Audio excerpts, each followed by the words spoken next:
So before we wrap up, I want to share some moving tips that you can incorporate with this project. And I also wanted you to see the finished look. And so we're using our hands a lot, and especially I've noticed as I get older, my hands get tired faster. And so that tells me that they need a little bit more love.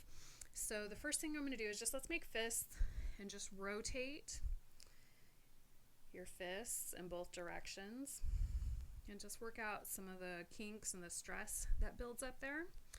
The next one, and you can wiggle your fingers while you're at it. The next one is let's give each finger a little range of motion stretch. And the other thing I would just be aware of as you're doing this, you can do this, I'm standing, but of course you could do this seated. The other thing to be aware of is your shoulders. Are they creeping up by your ears?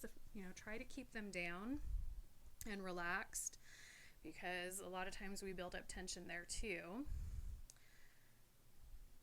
So give them all a little bit of love. And of course you can spend as much time as you want on this. And then the last one let's do is we're going to do reverse prayer hands. So this is normal prayer hands. We're going to turn the outsides together and see if you can keep your fingers, the backs of your hands, your thumbs touching.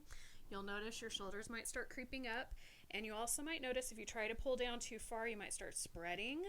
So find a place where you can feel a comfortable stretch, still touching though. And this is something that more you practice, your range of motion will increase and you'll be able to come down lower. But try to keep them touching and try to keep those shoulders down. So happy moving while you're making.